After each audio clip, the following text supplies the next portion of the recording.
8,600 feet below the Pacific. Total darkness. The ROV's lights sweep across the seafloor, and there she is.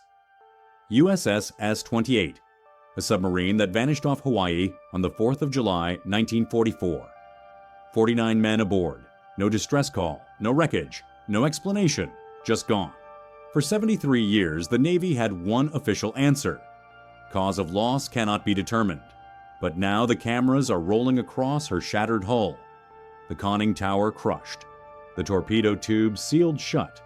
And one question the wreck still can't answer. What happened so fast that no one had time to call for help?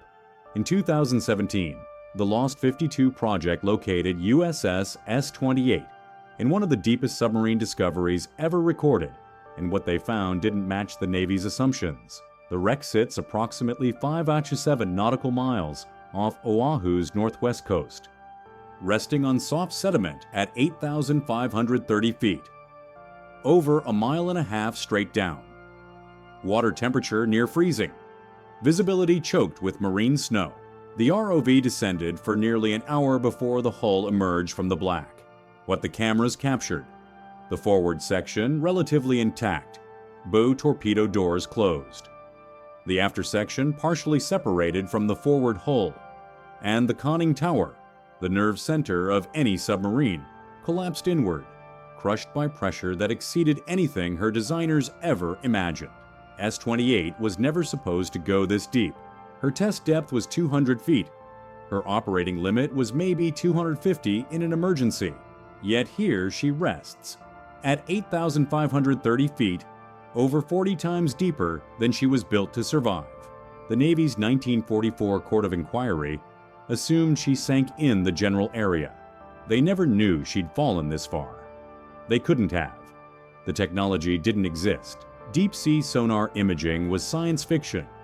Side-scan sonar capable of mapping the ocean floor at extreme depths wouldn't be developed for decades. Manned submersibles that could reach these depths were still experimental concepts locked away in research labs. So they guessed. They theorized. They called it undetermined and moved on. But finding S-28 required technology that would have seemed like magic in 1944. The Lost 52 Project, a privately funded initiative dedicated to locating the 52 U.S. submarines lost during World War II, deployed an autonomous underwater vehicle equipped with synthetic aperture sonar. The search took years. The search area covered hundreds of square miles of seafloor west of Oahu. Every ping, every pass, every data return had to be analyzed, cross-referenced, eliminated. And then, on one pass in 2017, the sonar return showed something that didn't belong. A shape, man-made, roughly 220 feet long, resting at a depth that made recovery impossible and identification difficult. They deployed the ROV. Cameras activated at depth, and 73 years of silence ended. Tim Taylor, expedition leader, described the moment. When you see a submarine on the bottom that deep, you know immediately those men never had a chance. Nobody survives that descent. Nobody. The Navy confirmed the identification in 2019 through hull features, dimensions, and the location matching the last known position of S-28. But the depth isn't the mystery. The mystery is why she went down and why 49 men never had a chance to stop it. July 3rd and 4, 1944 were supposed to be routine, a training exercise, no combat, no enemy. Just a 21-year-old submarine playing target for a Coast Guard cutter practicing sonar tracking. S-28 had been conducting exercises with USCGC Reliance over the course of 2 days, approximately 6 miles off the western coast of Oahu. The mission was simple: simulate anti-submarine warfare tactics. S-28 would dive and maneuver. Reliance would practice detecting and tracking her using sonar. No live weapons, no aggressive maneuvers. Just a textbook training evolution. For hours across both days, the drills went perfectly. S-28 dove. Reliance tracked her. Simulated attack runs were logged. S-28 surfaced. Repeat. No live ordnance. No unusual maneuvers. No problems. Lieutenant Commander John G. Campbell commanded S-28. He was experienced, competent. The crew knew the boat. This wasn't their first rodeo. They'd done this drill dozens of times. On the evening of July 4th, around 5:30 p.m., S-28 submerged for another evolution. Standard procedure, routine depth. Reliance tracked her briefly on sonar. Then the contact became erratic. Then it vanished. At first, Reliance's sonar operator assumed S-28 had simply maneuvered into a thermal layer, a temperature gradient in the water that could scatter sonar returns and create blind spots. It happened all the time. You lose the contact. You wait. You reacquire. But they didn't reacquire. Within minutes, S-28 was overdue to surface. Protocol required her to come up after a set period. She didn't. Reliance signaled via underwater sound. Surface immediately. No response. Soon after, oil and air bubbles were spotted on the surface. A slick, spreading slowly in the current. The kind of slick that comes from ruptured fuel tanks. The kind that means a hull has failed. Reliance immediately radioed Pearl Harbor. S-28 missing, presumed sunk. By nightfall, aircraft and ships had scoured the area. Destroyers crisscrossed the search grid. Patrol planes flew low, scanning for debris, survivors, anything. No survivors, no debris, no bodies, no emergency buoy, no distress signal, nothing. Reliance's commanding officer testified that the final dive looked completely normal. No warnings, no unusual behavior. S-28 descended and simply never came back up. The oil slick was consistent with ruptured fuel tanks, but it told them nothing about why. Independence Day, 1944. As the sun set and Americans celebrated freedom, fireworks, parades, the war in Europe nearly won. 49 men were dying in silence beneath the Pacific, and no one on the surface had any idea what had just happened. The immediate response was massive. Every available ship in the Hawaiian Sea frontier was diverted. Submarine rescue vessels deployed. Divers stood by, though everyone knew that if S-28 had gone down in deep water, diving was impossible. Grappling operations were attempted, dragging heavy hooks along the seafloor in hopes of snagging wreckage. But the seafloor west of Oahu drops off fast. Within a few miles of shore, the depth exceeds 1,000 feet. Farther out, it exceeds a mile. They never found her. The Court of Inquiry convened in August 1944. Testimony from Reliance's crew. Engineering reports on S-28's material condition. Maintenance logs. Dive profiles. They considered every theory. Flooding, possibly through a failed hull valve or torpedo tube. But S-28 had been inspected just days before. No issues noted. Battery explosion. Submarine batteries could generate hydrogen gas if improperly ventilated. An explosion could cripple a boat in seconds. But there were no reports of fire or smoke before she submerged. Hull failure. S-28 was old, riveted construction. Maybe a seam gave way. But she'd been operating at standard depths all day without incident. Collision with Reliance, physically impossible. Reliance was a surface vessel. S-28 was submerged. Their positions were known and separated. Enemy action theoretically possible. But there were no Japanese submarines known to be operating near Hawaii in July 1944. No torpedoes reported. No underwater explosions detected. They ruled out none of them. They confirmed none of them. The final finding: the court is unable to determine the cause of loss. And for 73 years, that was the end of the story. 49 families received telegrams. 49 flag-draped coffins that would never hold bodies. 49 names added to the list of men lost at sea. The Navy moved on. The war moved on. But the ocean kept the secret. The physical condition of S-28's hull tells a story the 1944 investigators could never access, and it rewrites key assumptions about how the crew died. The conning tower didn't just fail, it imploded. The deformation pattern is consistent with external pressure exceeding the steel's structural limits. The sides are crushed inward. The framework collapsed. The hatch, if it's even still recognizable, would have been driven down into the interior. This means S-28 descended past her crush depth while intact. She didn't flood and sink slowly. She fell. Let's be clear about what that means. Flooding would have shown differently. If she'd taken on water through a ruptured seam, an open hatch, or a failed valve. She would have settled gradually. Water would have entered the pressure hull, but the descent would have been controlled, relatively slow. The crew would have had minutes, maybe more, to react, to close watertight doors, to blow ballast tanks, to signal for help. But the conning tower's condition suggests otherwise. The collapse happened during descent, not after settling on the bottom. That means she was still sinking when the pressure became too much, still accelerating downward, still intact enough to hold together until she wasn't. Submarines are designed with a safety margin. The test depth is the maximum depth at which the boat is certified to operate. Beyond that is the collapse depth, the point at which the pressure hull fails. For S-class boats, test depth was 200 feet. Collapse depth was estimated around 400 to 500 feet, depending on hull condition.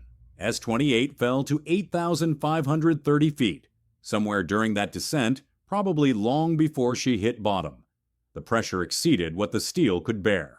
The conning tower imploded. The hull likely buckled in multiple places, and the men inside would have known. Submariners are trained to recognize the sounds of a hull under stress. The creaking, the groaning, the popping of rivets. At extreme depth, just before failure, a submarine screams. They would have heard it. They would have known what was coming. The hull separation between forward and aft sections suggests catastrophic structural failure, either during the descent or on impact with the seafloor. The break is clean in some places, jagged in others. Riveted seams are visible, some separated. The rivets sheared off or pulled through the steel. This was a boat built in 1922, held together with technology from the First World War. Riveted construction, no welding. The hull plates were overlapped and fastened with thousands of steel rivets, each one hammered into place by hand. By 1944, she was older than some of the men serving aboard her. Most telling, the bow torpedo tubes remained closed. S-class boats carried emergency signaling equipment that could be launched through those tubes. Flares, marker buoys, even message canisters. If a crew knew they were going down, procedure was clear. Flood the forward torpedo room, equalize pressure, open the outer doors, launch the signals. It's not easy. You're flooding a compartment of your own boat. You're opening the hull to the ocean. But if you're sinking and you know you're not coming back up, it's your last chance to tell the world where you are. The tubes were never opened. No one tried. Or more precisely, no one had time to try. The forward torpedo room on an S-class boat is at the very bow. To reach it from the control room, where the command crew would have been during the dive, you'd have to move through at least one watertight door, possibly two. If the boat was flooding, those doors might have been shut to isolate the damage.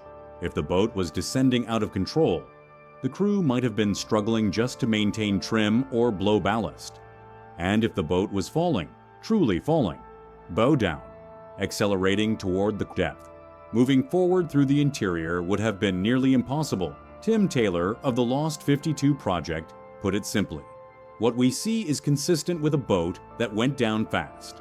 There's no indication of a controlled emergency descent or an attempt to blow ballast. Something happened very quickly. The closed torpedo tubes aren't proof of anything, but they suggest the crew had no time to reach them, no time to act, no time to even try. Modern analysis of the wreck site, comparing the ROV imagery to known hull schematics, suggests the initial failure likely occurred in the after section, possibly near the engine room or maneuvering spaces. If a major flooding event started there, it would explain the rapid descent. The stern would have gone down first, pulling the bow after it. The crew would have felt the deck tilt. Alarms would have sounded. But by the time anyone realized the severity, it was already too late. Blowing the ballast tanks, forcing compressed air into the tanks to displace water and gain buoyancy, only works if you have enough reserve buoyancy to overcome the flooding. If S-28 was taking on water faster than she could blow ballast, she was doomed. And once she passed 500 feet, well beyond her collapse depth, the hull would have started to fail in multiple locations. Each new breach would have accelerated the flooding. Each new implosion would have made recovery impossible. By the time she hit bottom, she wasn't a submarine anymore. She was a grave. The Navy's 1944 findings said cause undetermined. The wreck says something more specific. Whatever killed S-28, it killed her in seconds. Let's talk about the men. 49 of them. Submariners. Volunteers, all of them. Because submarine duty was always voluntary. Nobody forced you onto a boat. You chose it. You chose the cramped quarters, the recycled air, the constant smell of diesel fuel and cooking in unwashed bodies. You chose the knowledge that if something went wrong, you were trapped in a steel tube with no way out. You chose it because submarine pay was higher, because the duty was prestigious, because serving on a boat meant you were part of an elite, the silent service they called it, the guys who hunted in the deep. By July 1944, submarine duty in the Pacific was the most dangerous job in the U.S. military. More dangerous than flying bombers over Germany. More dangerous than storming beaches in the Pacific.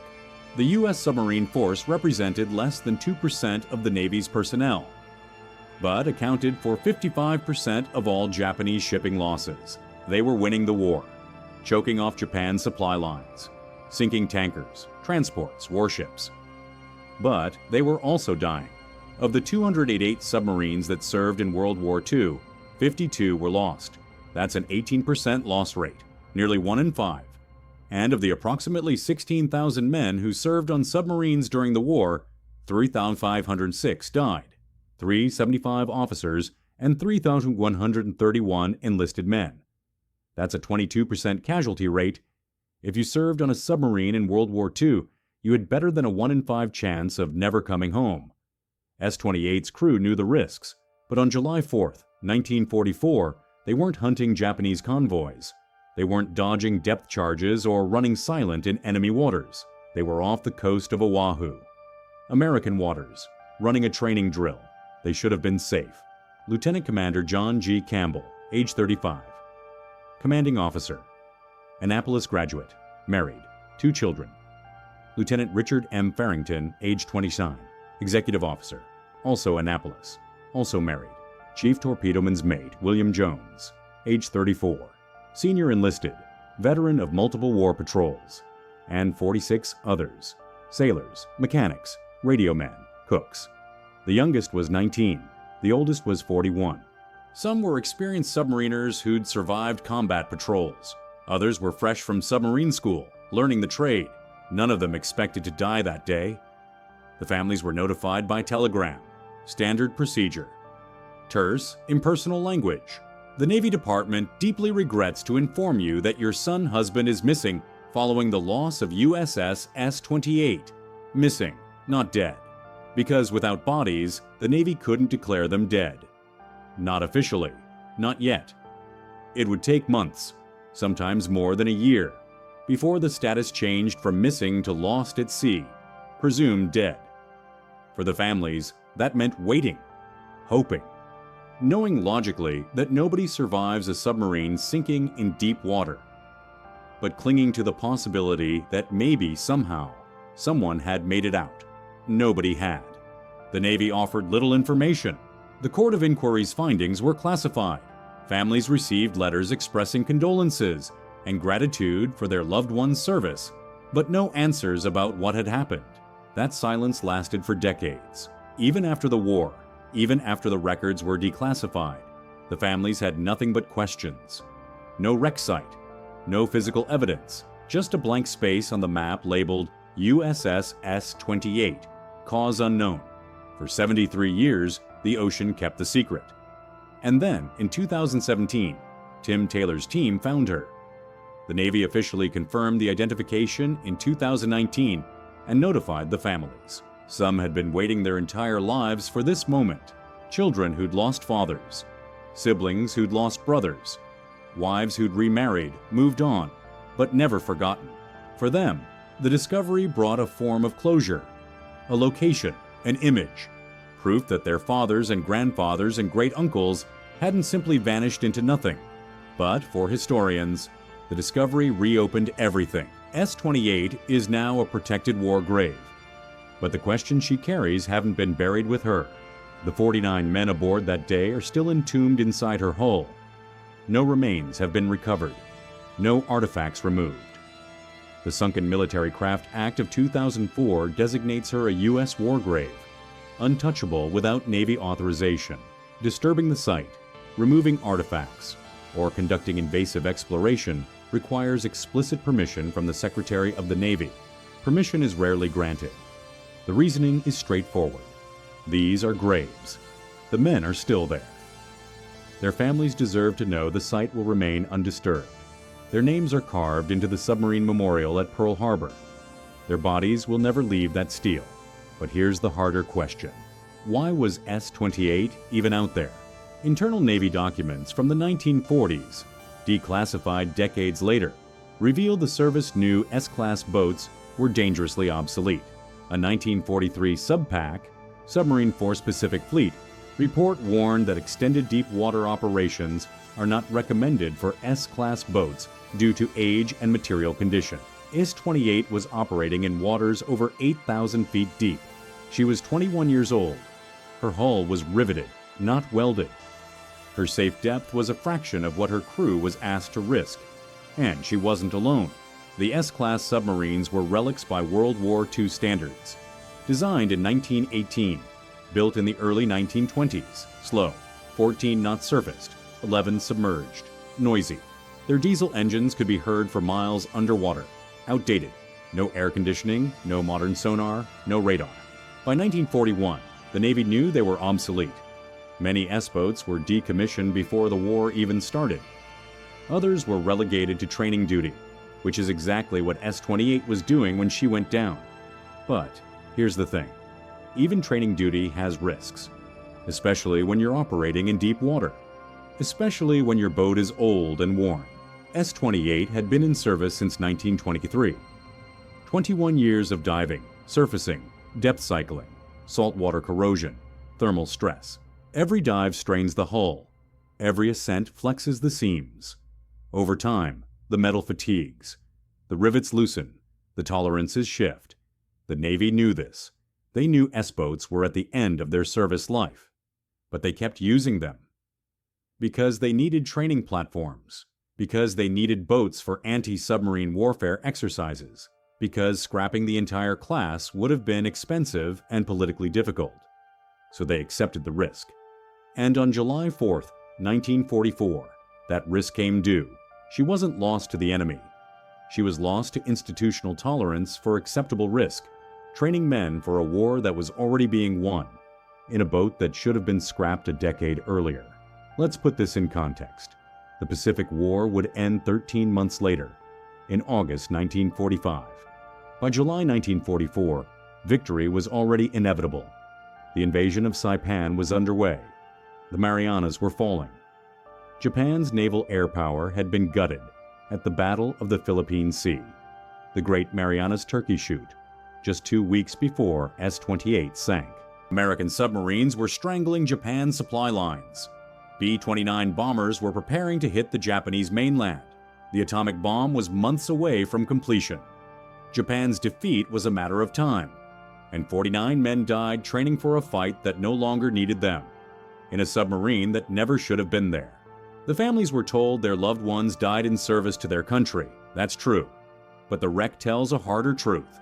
They died because someone decided an obsolete boat was good enough for a routine drill. The Navy called the cause undetermined. The wreck calls it something else. A failure no one was ever held accountable for. No court-martial, no reprimand, no policy change. The Court of Inquiry concluded its investigation, filed its report, and moved on. S-28 became a statistic. Another name on the list of submarines lost during the war. Another tragedy filed away in the archives. But the men deserve more than that. They deserve the truth, that their boat was old, their mission was unnecessary, and their deaths were preventable. They deserve recognition that they didn't die fighting the enemy. They died because the institution they served valued operational expediency over their lives. And they deserve to be remembered not just as casualties of war, but as victims of a system that sent them to sea in a hull that couldn't protect them. Today, S-28 rests in absolute darkness. No light reaches the seafloor at 8,530 feet. No currents disturb the sediment. The water temperature hovers just above freezing. Marine life is sparse at that depth. No coral, no kelp.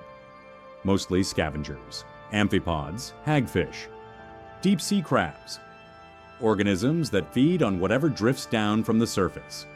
The wreck itself is slowly being consumed, not by rust. At that depth, there's not enough oxygen for rapid corrosion, but by time, by pressure, by the slow, patient work of the ocean reclaiming what belongs to it. Eventually, the hull will collapse completely.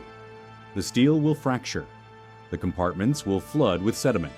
In 1,000 years, maybe less, there will be nothing left but a vague outline on the seafloor. But for now, she's still recognizable, still identifiable, still a submarine, and still a grave. The Lost 52 project has made it their mission to locate and document all 52 submarines lost during World War II. As of 2024, they've confirmed the discovery of 8 U.S. submarines. Each discovery brings closure to families. Each wreck tells a story. Each image adds a piece to the historical record. But the discoveries also raise ethical questions. Should these wrecks be explored, photographed, documented in detail? Or should they be left alone, untouched, unseen, resting in peace? There's no easy answer. The families are divided. Some want as much information as possible. Others want the sites left undisturbed. The Navy has generally supported documentation efforts, provided they're done respectfully, non-intrusively, and without disturbing the remains. Tim Taylor's team has been careful to honor that. Their ROV surveys are visual only. No artifacts removed, no penetration of the hull, just documentation. But even that feels invasive to some. These men didn't choose to become a museum exhibit. They didn't choose to have their final resting place broadcast to the world. They chose to serve. They chose to dive. And they chose to trust that their boat and their Navy would bring them home. The boat failed. The Navy failed. And now, 75 years later, we're left with images of their grave and questions that will never be fully answered. 49 men trusted their boat, their Navy, and their luck on Independence Day, 1944. The luck ran out, the boat failed, and the ocean kept the secret for 73 years. We know where they are now. We know how deep they fell. We can see the crushed conning tower, the sealed torpedo tubes, the shattered hull. But we'll never know their final moments. We'll never hear the last words spoken in that control room. We'll never know if they had time to be afraid, or if it happened too fast for fear. What we do know is this: they deserved better. Better equipment, better judgment, better leadership. They deserved a Navy that valued their lives more than operational convenience. They didn't get it. And now they rest, nearly 2 miles down, in a steel tomb that should never have been at sea. Remember them, not just as names on a memorial, but as men who were failed by the institution they served.